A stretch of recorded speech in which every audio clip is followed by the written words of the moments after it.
depuis 2013, nous faisons des salons Polytech, Préventica, un peu partout en France, à Lille, à Paris, à Lyon, à Bordeaux, à Marseille, à Lyon, oui, encore une fois.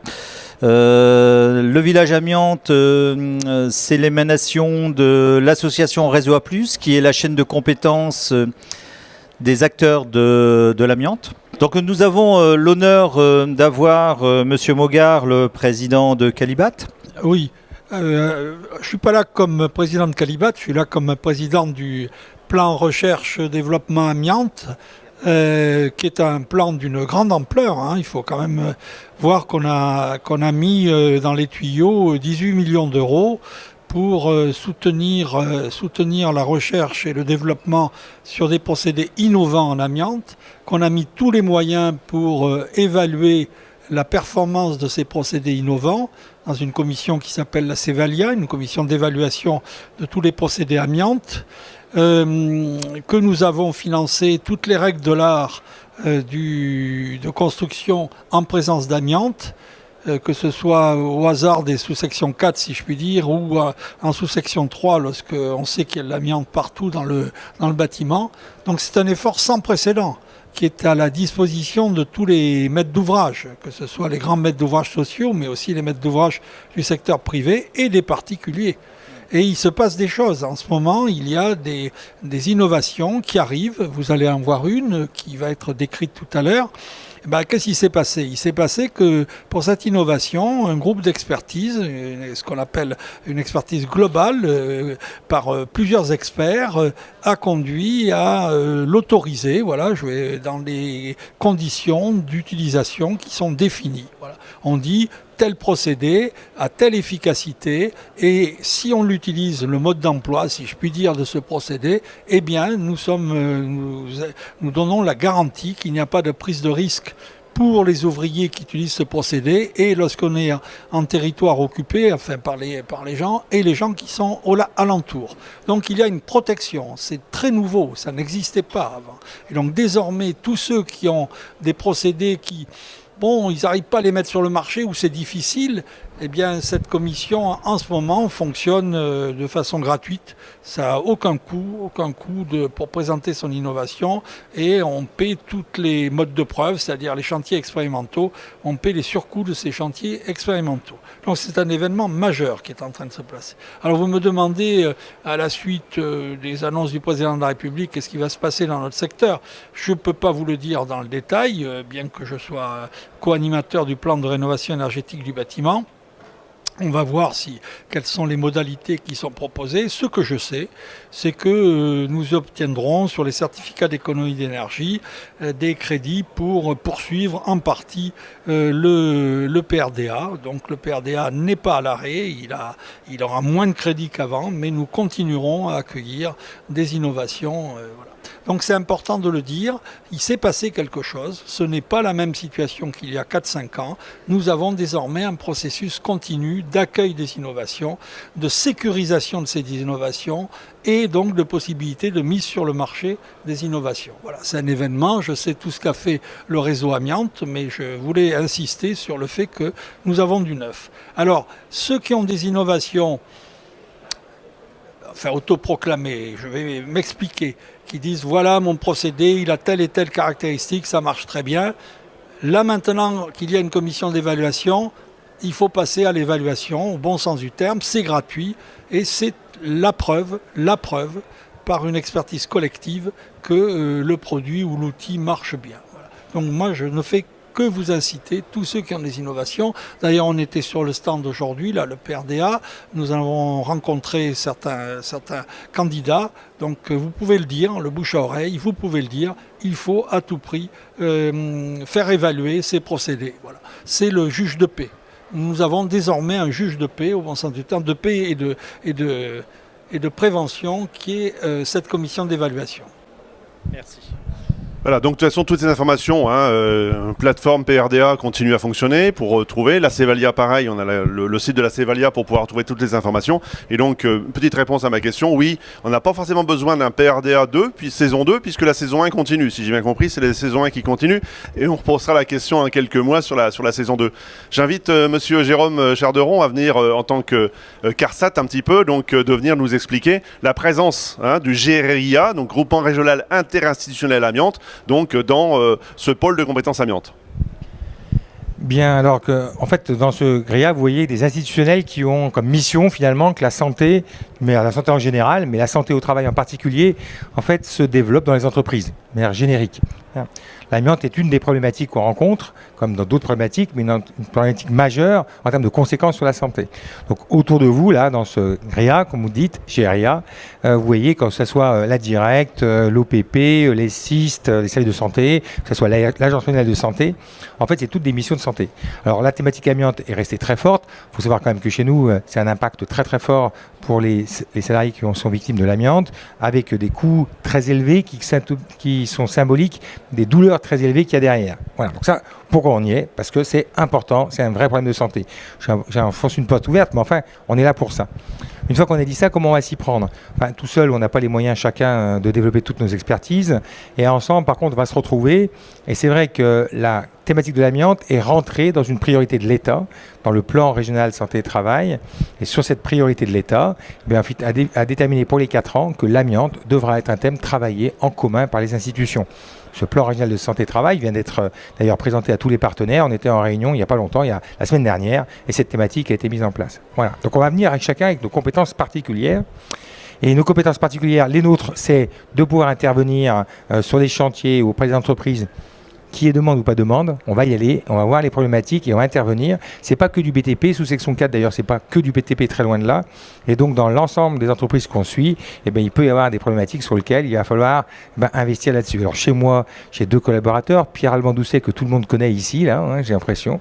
Et puis, vous avez dû voir Pamela aussi, mais qui est repartie, mais qui est plus la partie analyse. On a un laboratoire, etc., qui permet en fait de quantifier, qualifier. Deux domaines d'expertise intéressants et complémentaires. Et puis, qu'est-ce qu'on va faire?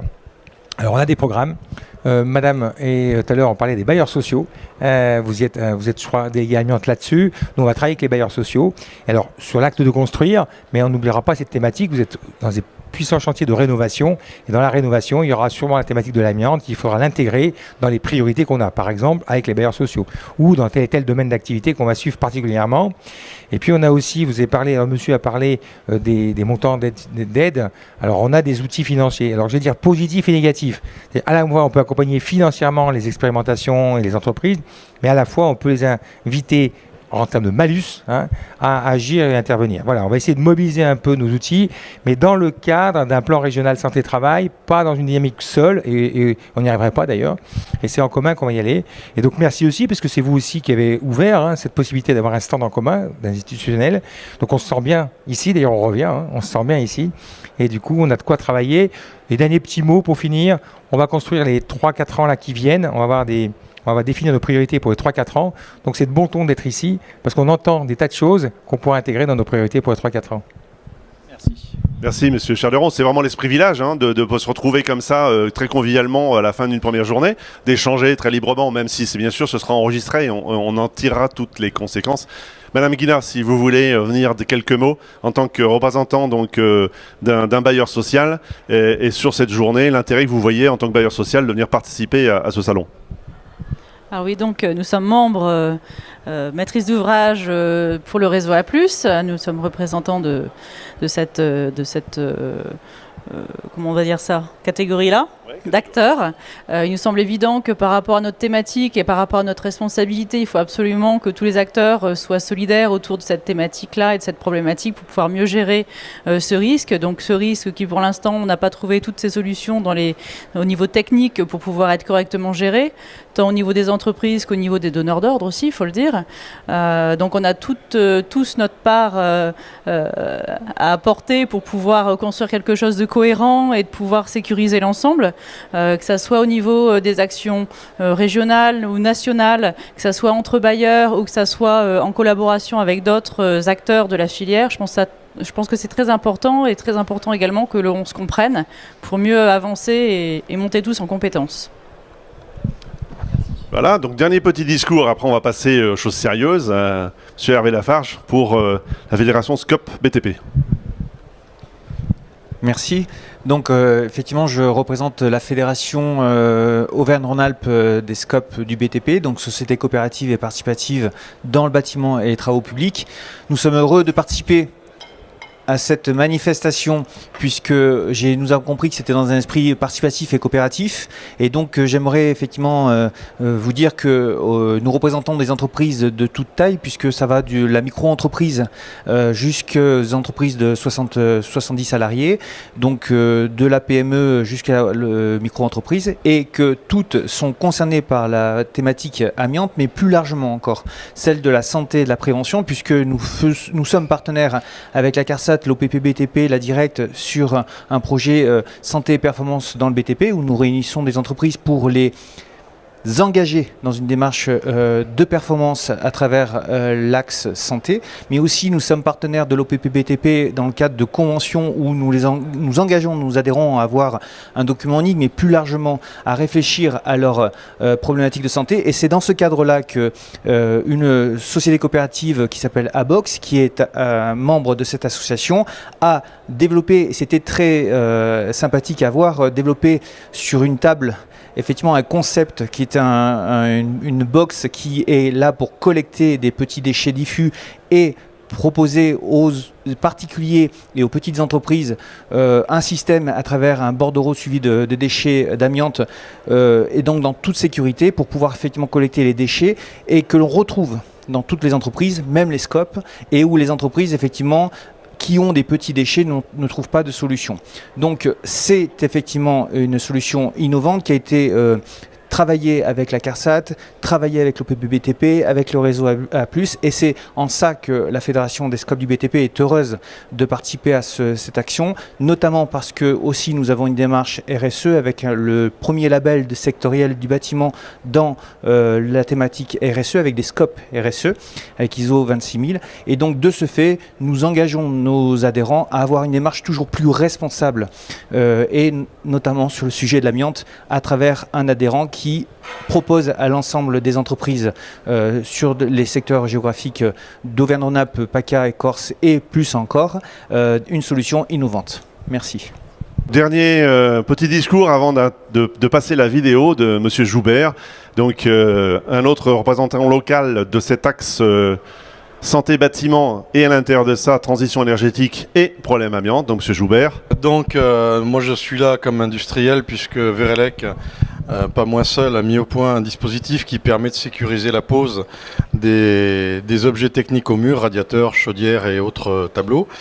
Voilà, qu'on passera la vidéo ensuite. Donc moi je voulais juste souligner l'importance du PRDA, puisque c'est grâce à lui qu'on est sorti de l'ombre.